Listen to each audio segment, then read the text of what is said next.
Hello everybody and welcome back to the channel. Thank you again for watching. Thank you for being here. Today we're going to be talking about the things that came out last week. So if you're looking for my coverage of the Metro Manila Film Festival for 2019, that's going to come out in maybe a couple of days or something. For now, let's just finish the last batch of things that came out before the MMFF. So first things first, let's talk about a little Christmas special for a show that I really love that I don't think anybody watches. I'm talking about the Christmas special of Good Trouble Season 2. This is episodes 9 and 10, and it's pretty much what I expected from a Christmas special from this show, in that the main storylines, like, they're really not advanced in any way. These two episodes feel like they exist within a vacuum within the show, where just things sort of happen, and even if you skip over these episodes and just watch like episode 8 moving into episode 11, I feel like you won't really miss anything. And for those who don't know, Good Trouble is really just a very Gen Z energy show about working millennials just sort of trying to figure out their lives, and it's really, really good in my opinion. However, yeah, this Christmas special isn't the greatest. However, I still love hanging out with these characters more than anything. There are very few shows where I've dreamt about like hanging out with the characters, and Good Trouble is one of those shows. Yeah, and in general, the show is at its best when it does group episodes, when all the characters are stuck together in one situation and their drama sort of intertwines. And these two episodes are pretty much like they're both group episodes in a way. And some of the supporting characters here get incredible moments. Especially Davia and Dennis, who are like the ultimate ship in the show, as well as Gael's sister, Jasmine, who gets a really strong emotional moment in the second episode. So yeah, I would, if you do watch Good Trouble, please let me know, because no one else does. Next up, one show that ended last week was The Purge Season 2. Now, as I mentioned like 10 weeks ago or something when I talked about the season premiere, this is like my ultimate guilty pleasure. The Purge franchise is my ultimate guilty pleasure. And with the ending of season 2, what I will say is that it's still too self-serious for its own good, which is a problem that every Purge movie and season of TV has ever had. Especially with this subplot involving the character of Ben. It's just absolutely ridiculous and not believable in any sense. They try to make his subplot like this origin story for a serial killer, and it doesn't work, and it feels irresponsible and unearned. But the rest of it, I feel, is actually really strong. Like, objectively speaking not just as a fan, I do think it's very good. And it really shows that the most interesting and useful parts of the Purge universe happen outside actual Purge night, because most of this season occurs outside the Purge night, and we get to enjoy these small human moments and small human emotions of people just sort of dealing with the fallout of this event and preparing for the next one. And this structure really works because it's all build up to the next Purge night, and the payoff is so much more worth it. So if you're in any way a fan of The Purge, I would highly recommend the second season of this show. You can skip over the first one. However, if there's one TV show that ended last week that everybody, at least on film Twitter and television Twitter, was talking about, it was Watchmen. Damon Lindelof's Watchmen, which ended with its 9th episode. We're not even sure if it's going to get a second season, and honestly, I'm fine with that because it's such a great self-contained story that is absolutely the best superhero TV show that I've ever seen. And in a time when the subgenre is sort of being criticized for its narrative potential, Watchmen has arrived as sort of like its, ray of light. It single-handedly like resuscitated this subgenre, at least for TV. Like, first of all, this show is so creatively free. It never feels like it's beholden or indebted to the original graphic novel. It really carves its own path, and where it goes from episode 1 to episode 9 is so insane, and it keeps changing shape, but it feels organic. Its transformations always feel organic. And this is also such a great actor's show. Every person in the principal cast gets a huge moment, or even sometimes episode, to really show off some award level skills. A lot of people will be talking about Regina King from this series, and it's well deserved. She's such a great lead for this story. My personal favorites, though, the ones that really struck a chord with me. Number 1, Tim Blake Nelson as Looking Glass. I loved his standalone story and like how he functioned throughout the series. And then Jean Smart as Laurie Blake, who just is such a firecracker of a character. She's so funny, and the series isn't necessarily funny all the way through, but she is really funny and really tough and intense and still, vulnerable, and I love that performance from her. And what's neat about Watchmen is that it is 100% a superhero story, but it's also 100% not a superhero story. Like, it really deconstructs and criticizes things that are common to superhero stories, like the origin story or the purpose of a superhero within a non-superhero society. And it does those things so well that it ends up validating the subgenre as a whole, and it also gives us like infinite possibilities for where the subgenre can go. And I know that Watchmen didn't get the biggest audience on HBO. Hopefully word of mouth spreads and people, especially executives, especially from Marvel, pay attention and realize that you can take huge narrative risks and talk about like really radical things and not just uphold the status quo and not just pander for Chinese money, and that you can still end up with something extremely entertaining. So I hope people check out Watchmen. I hope it lives a long, healthy life, even if it doesn't get a second season. Next up, let's talk about a very small film from last week called Star Wars: The Rise of Skywalker. And I know there's so much to say when it comes to this movie, and I do not want to spend that much time talking about it, so I'll just run through this semi-quickly.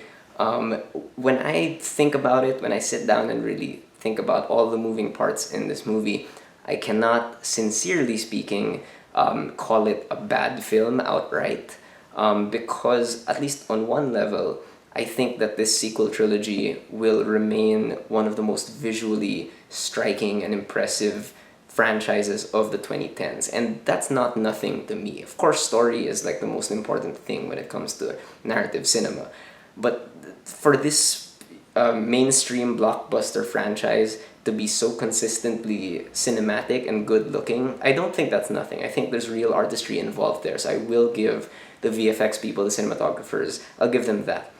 On another note, the cast, I feel, really brought these characters to life despite what they had. Of course, Daisy Ridley was great as Rey the whole way through. I can't wait for her to finally move on from this and get more interesting roles. But also, like, Oscar Isaac as Poe Dameron is so entertaining in this movie in particular. I think he's so ready to head his own franchise. And then of course there's Adam Driver as Kylo Ren, who remains one of the most interesting Star Wars villains. Even if the script sort of fails him in this movie, he keeps Kylo Ren's arc plausible and emotional to a certain extent. But my god, this movie is so aggressively uninteresting, and it's so thematically incoherent. And I'm not even talking about like how it relates to The Last Jedi, although I do take issue with that. Not only because I really enjoy The Last Jedi, but as a sequel, I feel like this movie doesn't even do its job correctly, because it takes the most cowardly way out of contending with The Last Jedi's ideas, which is to just, not contend with them, which like, I would have so much more respect for Lucasfilm and the writers if they took the challenge of really adding to those ideas, as controversial as they may have been, but instead they take the coward's way out. But even apart from that, if you separate this movie from the shadow of Last Jedi, I still don't think it tells a good story. Like, in all honesty, and I'm gonna say it,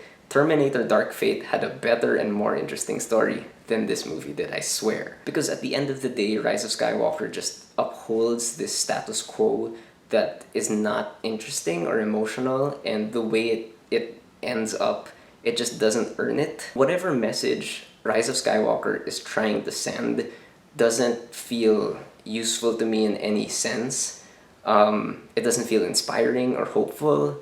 It's just, this is a cookie-cutter blockbuster for a franchise that has never been that. And that's massively disappointing to me. Even if, objectively speaking, I don't think it's a bad movie, it's really disappointing. However, the best movie from last week was definitely Kalel 15, and this one I really do want to spend a little more time talking about. So, Kalel 15 is directed by Jun Lana, and it's essentially about a young man played by Elijah Canlas, who at the very beginning of the movie is diagnosed as HIV positive. And the whole movie just sort of follows a domino effect of him trying to figure out how to cope with that diagnosis in a society that really stigmatizes him. So first things first, Elijah Canlas, the lead in this movie, has been in so many movies in 2019, and he's always been great as a supporting character.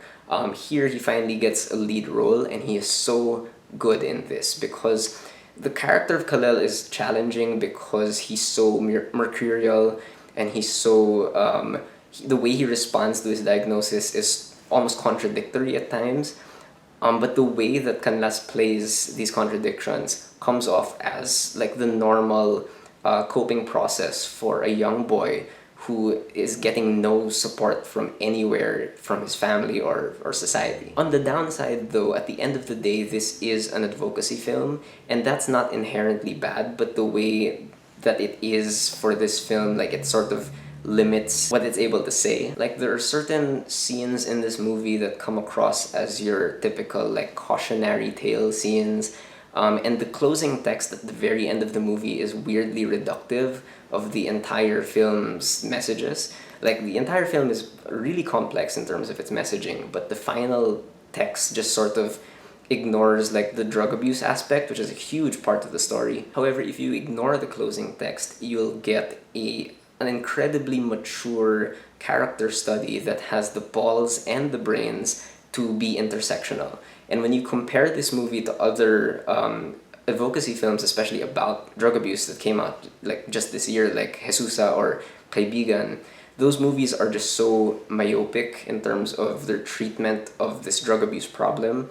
Here, they recognize that things like sexually transmitted diseases and drug abuse, that's all part of like this massive web of social political baggage that really deserves to be unpacked. And the way that it's talked about in this movie is never heavy-handed. It's always done through character and through imagery. Also, it never judges the characters, and that's so important. It never judges Kalel, even if he does like some horrible things as like this, teenager who doesn't know any better. And Jun Lana's direction for this really helps tell the story, because the way he films it, it's done sort of like in an objective way, in the sense that the camera comes off as like a third-party observer, just sort of looking into these people's lives.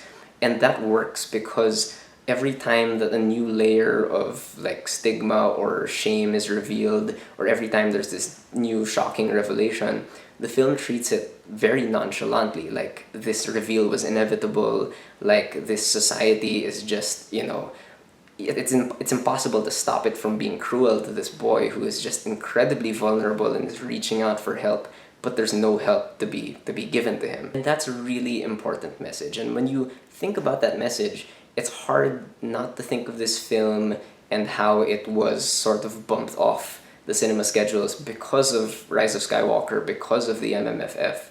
And that's terrible, because when you think about it, imagine if this movie had 2 straight weeks of exposure all across the country. And just imagine that the MMFF wasn't like a giant capitalist machine and it didn't, cut off movies that weren't earning as much. Imagine if Kalel 15 really had dedicated cinemas for 2 straight weeks. Imagine the kind of message that would arrive to Filipino families, and especially parents. I think that would have been incredibly valuable. And having seen 5 out of the 8 MMFF entries this year, I can confidently say that Kalel 15 is so much better than any of them, and it sends a much more important story than any of them as well. So yeah, if you ever get the chance to see Kalel 15, maybe in a micro cinema after the MMFF, I would highly recommend it. It is a great movie. Alright, so those are my thoughts on the things that came out last week. Please let me know if you've seen any of them, and please watch out for my MMFF coverage in maybe like a few days or something. That's gonna be fun. And then after that, we finally get to talk about year-end stuff, so I'm very excited for that. So yeah, thank you again for watching, thank you for being here, and if you have anything to say, please do leave me a comment and let's have a conversation.